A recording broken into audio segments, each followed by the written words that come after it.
на первую сборку чая, иван-чая, майского урожая. Он еще без цветочков, то есть у него будет своеобразный вкус. Как его распознать? Вот так выглядит. То есть длинные продолговатые листочки. Вот. Значит, соберем, сделаем майскую урожайную сборку и отдельно отферментируем. Весь процесс буду снимать. В дороге не собирайте и близко к городу, то есть ко всяким заводам. Ну, естественно, это понятно, чем экологичнее, чем чище. Так, берем мы только листья сами. Палки мы не берем, так как чай у нас будет элитным. Палок не будет. Очищать очень удобно. Берете стебель и в обратную сторону вот так вот снимаете листья. Все. Будет садиться солнце уже. Поедем разбирать чай. Высыпаем наш урожай сегодняшний. Его нужно перебрать, отобрать плохие листья, хорошие, с букашками, гнилые. То есть он уже начал потихоньку преть в пакете. Получилась вот такая куча чая. Вот. Мыть его нежелательно, потому что вы его потом не сможете нормально высушить. Он у вас просто заплесневеет. И все можно будет выкинуть. Идет переборка чая. Вот такие листики всякие больные. И съеденные жуками в сторону. Вообще, я так смотрю, урожай хороший. Свежий чай майский, то есть он это первый месяц, когда его можно собирать. Ну и когда он вообще, то есть начинает расти. То есть раньше там собирать нечего. Вот. И он такой непоеденный, свежий. Листики нежные. Сейчас все это будем упаковывать, в банки утрамбовывать и оставлять в теплом месте на 12-24 часа, в зависимости от запаха. Как пошел запах, потемнели листья, вот, значит можно ферментацию первую прекратить. Так, берем чай и запихиваем в банку его.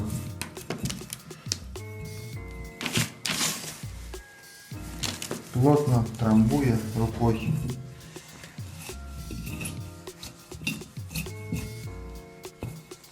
Хочу сделать, то есть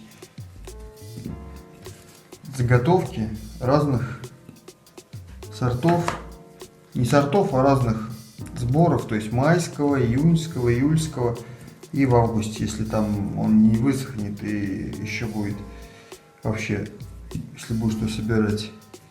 И буду по ходу записывать видео, закрываем крышечкой и рассказывать, чем они отличаются по вкусу, какой лучше, на мой взгляд, какой хуже. Вот, и все нюансы. Все оставляем в теплое место. Прошло где-то 36 часов. Почему так долго? Потому что держал я чай на балконе, не под солнцем. Не нравится мне эта идея под лучами солнца держать. Чай потемнел. Аромат приятный, фруктовый, легкий. Не скажу, что прям там фрукты, прям запах, да, там богатый. Нет. Значит, сейчас мы его будем мять. Все, я думаю, стоять ему больше не нужно, а то я его передержу и он прокиснет. Я еще собрал один урожай, съездил уже чая, еще моложе. Вот.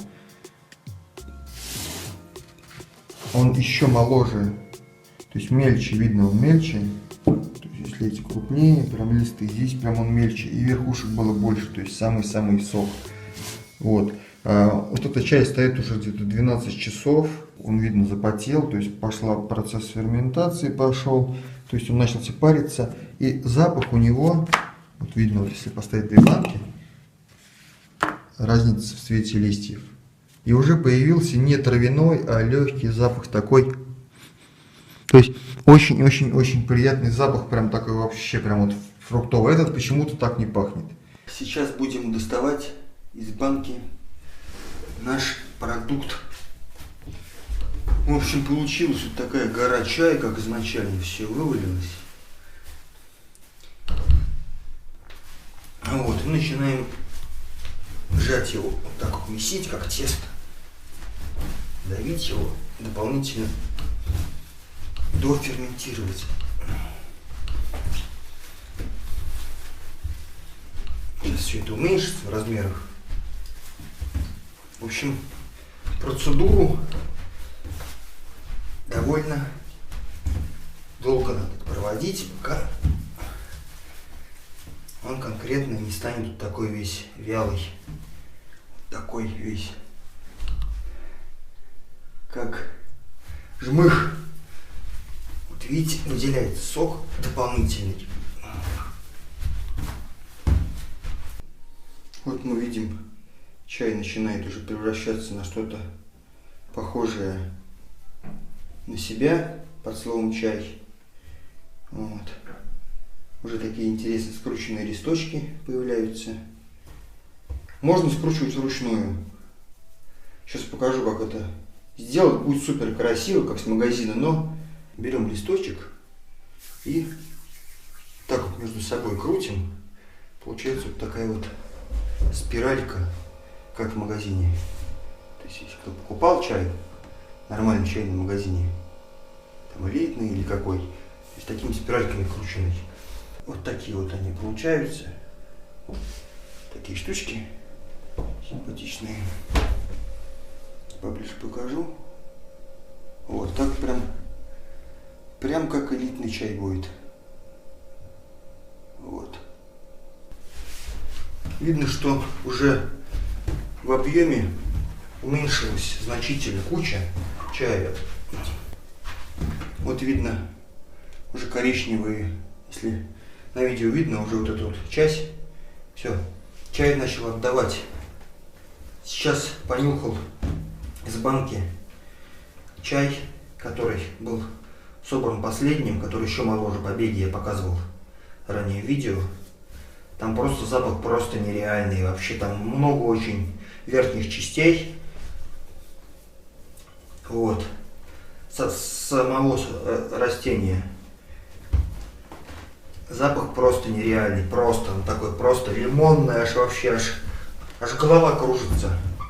Кто говорит, что какой-то там рецепт старинный, то есть, да, наших дедушек, там, прадедов. Не, я не говорю, что это неправильно. То есть они делали, да, то есть утверждение такое есть, что нужно делать, когда он цветет, и все, остальное все это неправильно. Все это ерунда. Экспериментируйте, жизнь ваша меняться будет. Чего следует каким-то правилам-то? Границы расширяются. И сознания, и вообще, и взглядов. Такая вот кучка получилась уже вообще небольшая. В процессе, когда давите чай, его нужно вот так вот.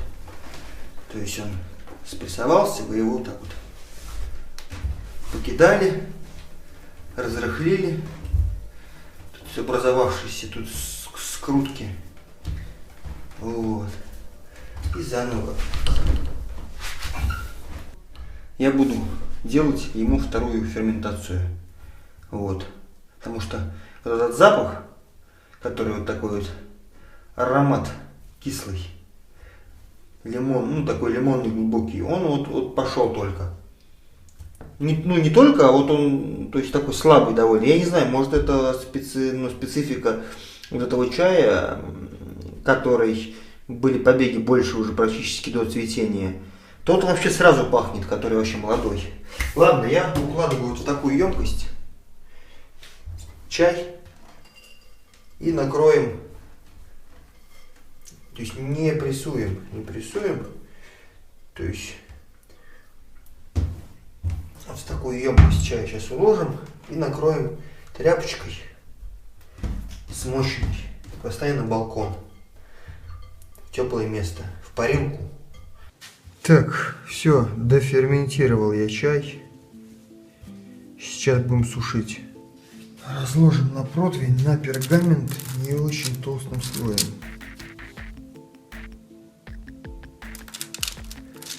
Поставим 100 градусов и будем сушить час, помешивая, переворачивая и отправляем в духовку.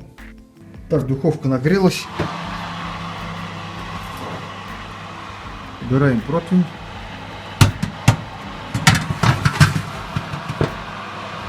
Все, и вставляем приоткрытую дверцу, чтобы у нас выпаривалась влага, выпаривалась.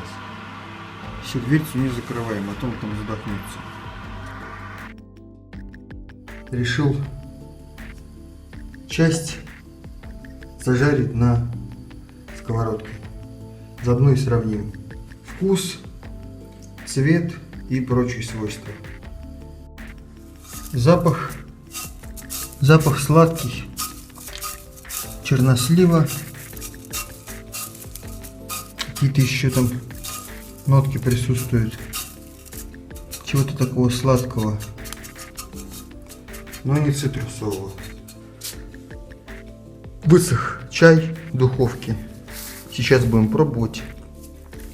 Получилось, не столько со всей кучи, там я чай же обжарил. Сейчас сделаем сравнение. Заварим обжарку и заварим просушку в духовке. Вот так он выглядит, симпатично довольно выглядит. Вот поближе можно посмотреть. Цвет такой с легкой синевой. Так, а теперь обжаренный чай.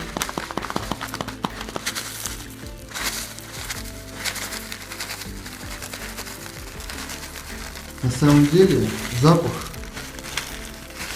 обжаренного чая, так, это не все, но я чуть-чуть насыплю. На самом деле запах обжаренного чая мне понравился больше. То есть у него такой аромат более насыщенный, терпкий, такой сладкий, прям такой глубокий, сладкий, шоколадно-ореховый. То есть вот. Да, может это неправильно, но и тут витаминов вообще не осталось в обжаренном чае. Вот, но у меня лично погоня за полезными свойствами, витаминами не стояла. Мне было интересно сделать свой чай, получить. Вот. И самое главное, не самое главное, а приоритетом была, то есть, эстетическая сторона. Люблю красивые вещи, то есть и чай получился довольно красивый. Так, можно сравнить с чаем, который у нас был сделан в духовке. Слева чай из духовки, высушенный при 100 градусах. Вот, справа более который красный, насыщенный цвет. Это чай высушенный на сковородке, то есть прожаренный. Вот можно наблюдать сверху. Они отличаются незначительно. То есть белый налет вот такой, как такое легкое напыление присутствует на чае в духовке, да, такой в синеву отдающийся. Чай, который прожарен на сковородке, то есть такого нету у него. У него такого нет, он более красный, более насыщенный. Также я изготовил 4 плиточки пуэра из иван-чая. Вот такие плиточки получились. Не скажу, что плотные. Сушил очень долго, так как они были плотные. Сушились, я не знаю, часа 3, если не больше, то есть стояли. Вот запах у них что-то посередине между, то есть обжаркой и сушкой духовки. Первый завариваем чай, высушенный в духовке.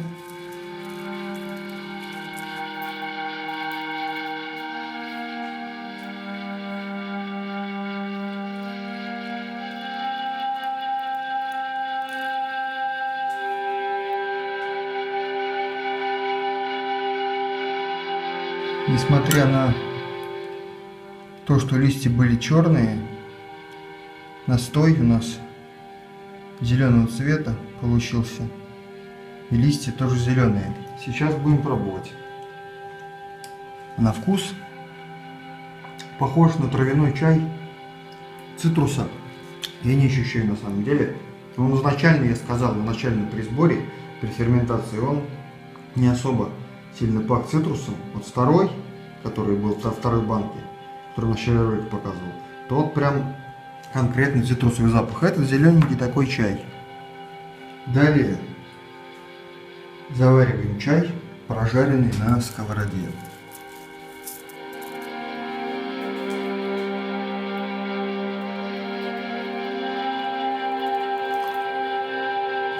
Цвет чая получился почти такой же, как и в духовке. Вот, возможно, чуть потемнее.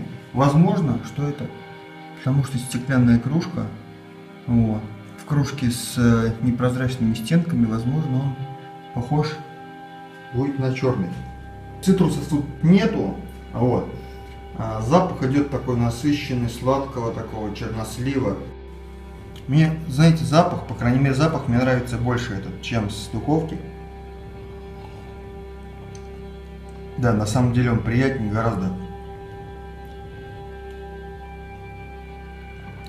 Он более терпкий. Вот. Он более терпкий такой. Можно видеть, кстати, он начинает приобретать цвет темный. Сладкий, с таким, таким насыщенным, богатым ароматом. То есть, я думаю, если он еще постоит, то есть он будет еще интереснее. Вот. Какой вывод, значит? Не то, что там нужно жарить на сковородке, а как вариант. То есть, любителям зеленого чая, такого более травяного, мне показалось, надо, то есть, использовать духовку. Мне понравилось, то есть, сковородки. Следующий, так как я не только себе делаю чай, то есть я еще буду людей угощать там, друзей, я делаю пополам, то есть половину я жарю, половина я сушу в духовке. Прошло время, чай заварился и уже довольно хорошо видно, что он приобрел цвет черного чая. Ну, какой вывод? Вывод такой, что я так понимаю, что у всех вообще вкусы разные. И настолько это тонко, то есть вся вот эта вот подготовка, ферментация, то есть обжарка, да, сушка, то есть какая ферментация, где собирали, когда, шел дождь, там, после дождя долго не было, то есть бактерии еще на листьях, то есть не смылись, после дождя лучше не собирать, да, бактерии смывает, которые участвуют в процессе окисления, ферментации, вот. И поэтому я так думаю, что у всех вкус разный. И спорить, у кого чего лучше, тут нету смысла, друзья. Как вариант, еще вот можно сделать чай с дымком. Можно сделать чай с дымком. Тоже интересный вкус. Получится, как лапсанг-сушонка. Так, берем травинку и пропариваем дымом чай. Пропитываем дымом все.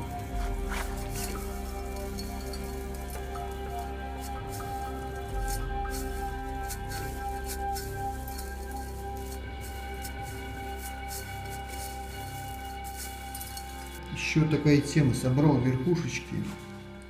Видно верхушечки, то есть самих растений. Запах вообще другой, вообще, то есть как будто какой-то такой отдаленный, какой-то, ну не скажу парфюм, а какой-то вот такой живой запах какой-то, вообще нереальный, просто от них идет. Вот. Что это у нас? Третий сбор, верхушки, элитный, ну да, это элитный, конечно. Я говорил, что после духовки вкус, да, такой травянистый какой-то такой, не деревянный. На следующий день вкус вообще другой. Вкус как у хорошего зеленого чая. Вот. Поэтому настоятельно рекомендую пить не в этот день, когда, то есть, вы его приготовили, а на следующий день хотя бы. Хотя, если еще постоит, то есть я уверен, что там еще вкус поменяется. Вот такие дела. Ну что ж, на этом ролик подходит к концу. Подписывайтесь на канал, буду дегустировать чаи собственного производства, то есть мы через месяц опять поедем собирать июньские уже в конце июня, наверное, и я поделюсь вкусом, чем отличается майский от июньского. Вот. Пока, приятного чаепития, будьте здоровы.